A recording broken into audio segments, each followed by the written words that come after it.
The grand double oak doors of Althorp House remained firmly shut as Meghan Markle stood on the gravel driveway, gazing up at the elegant Georgian manor that had been Princess Diana's family home for so many years. This was not the homecoming she had envisioned. Before we continue, please subscribe and turn on the notification bell for more updates. Just weeks after being asked by King Charles III to vacate their grace and favor residence at Frogmore Cottage in Windsor, Meghan had hoped to secure an invitation to a private gathering at Althorp. She intended to plead her case to the Spencer family for a more permanent connection to her late mother-in-law's legacy. However, that request was firmly denied. Meghan was quite insistent that she and Harry be allowed to attend the meeting at Althorp, where she planned to discuss the possibility of Charles granting them Althorp House, or at least allowing them to use the Spencer name. A source close to the Sussexes told this reporter she felt that with their eviction from Frogmore, this would be the perfect opportunity to cement their ties to Diana's side of the family, but the Spencers were having none of it. Indeed, Earl Charles Spencer, Diana's younger brother and the current custodian of the Althorp estate, made it clear that the Sussexes are not welcome on the property. In a recent interview, he bluntly stated, "Meghan's request to be adopted into the Spencer family and use our name for her and Harry's commercial ventures was sternly rejected. We have no desire to be exploited in that way." The rift between the Sussexes and the royal family has been well documented, with tensions escalating ever since Harry and Meghan's bombshell interview with Oprah Winfrey in 2021. The couple's decision to step back from their royal duties and relocate to California has only widened the divide, and the recent eviction from Frogmore Cottage appears to have dealt a fresh blow.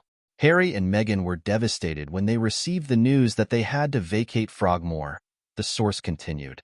That property held such deep significance for them, and they were hoping it would remain a sanctuary even as they established their lives in the U.S.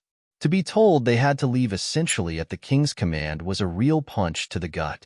The decision to reclaim Frogmore Cottage was seen by many as a strategic move by the palace, denying the Sussexes a foothold in the UK and further distancing them from the royal family.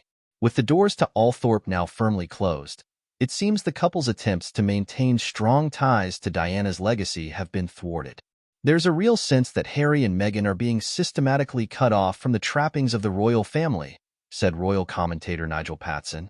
First they lose their HRH titles, then they're forced out of Frogmore, and now they're being denied access to Althorp. It's as if the crown is trying to erase their connection to the Windsor legacy altogether.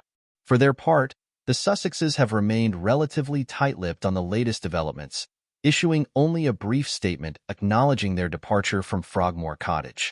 However, sources close to the couple suggest they are deeply hurt by the rejections they have faced from both the royal family and the Spencer clan. Harry and Meghan were hoping that aligning themselves more closely with Diana's side of the family would provide them with a sense of belonging and purpose, especially as they've been so thoroughly cut off from the Windsors, the source revealed. The idea of living at Althorp, or at least being welcome there, was a comforting one. To have that door slammed in their face has been a real blow. The tension between the Sussexes and the Spencers has also raised questions about the couple's future plans. There had been speculation that they might seek to formally adopt the Spencer name to strengthen their ties to Diana's legacy and potentially capitalize on the brand recognition. However, Earl Spencer's firm rejection of Meghan's request appears to have put an end to that idea. The Spencers have made it crystal clear that they have no interest in the Sussexes using their name or their family home for any commercial or personal gain, Patson said. They've drawn a very firm line in the sand, and it seems unlikely that Harry and Meghan will be able to breach it anytime soon.